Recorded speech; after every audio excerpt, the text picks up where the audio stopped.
Assalamualaikum warahmatullah. Waaw gars yi ñëw nañ de mama Fat ko naa teg ñoo ummu ha kan la sa Aïcha mu jaara masha Allah ummu ha mu ngi nii masha Allah. waaw asalaamaaleykum. waaw Cheikh Koulibaly masha Allah. waaw ñu ngi ziar balla si la ñëw na masha Allah. masha Allah borom kunu na Tivaouane Peulh borom Tivaouane Peulh teewal masha Allah. borom caravane bi masha Allah kii mooy Cheikh Mam bi waaw ñëpp teewul si nañ masha Allah.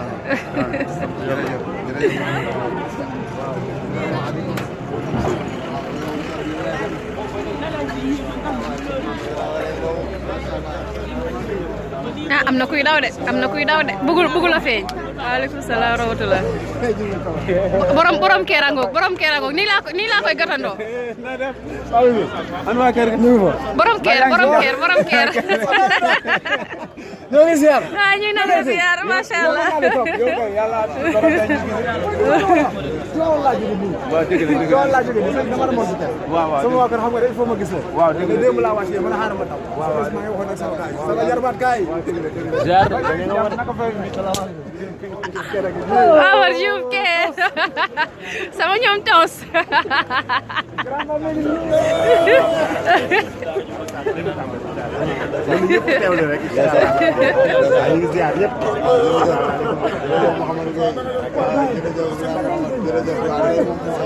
Omar Diouf Kër mooy doog a ñëw macha allah moom la ñuy gàttandu noonu.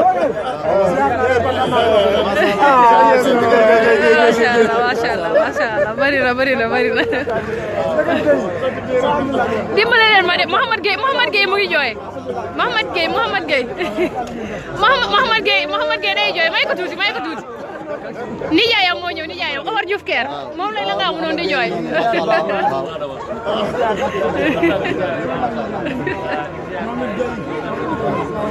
sa doom la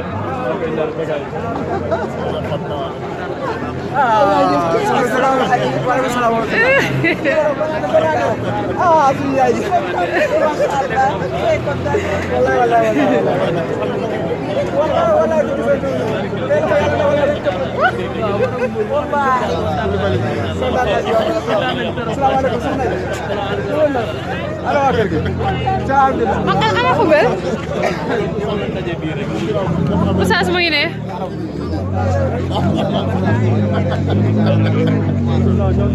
waaw alhamdulilah kon ñu bàyyi la nga def présentation rek. waaw asalaamaaleykum wa rahmatulah mbokk. waaleykum salaam wa rahmatulah. waaw tur bi. yaa Oustaz uyu. waaw kon sëñ bi Camara moo nekk. Omar Diouf Kër.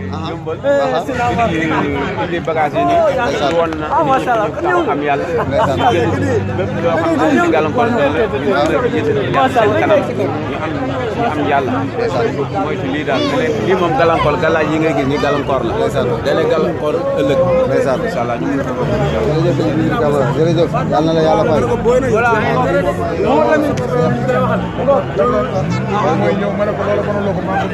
salaamaaleykum wa rahmatulah. yaaxi waaw fàttali ma tur beeg sant bi. Mbaye Diop waaw kon waa daara ji mooy Mbaye Diop dara naan ngeen di dégg waaw moo nekk kon bisimilah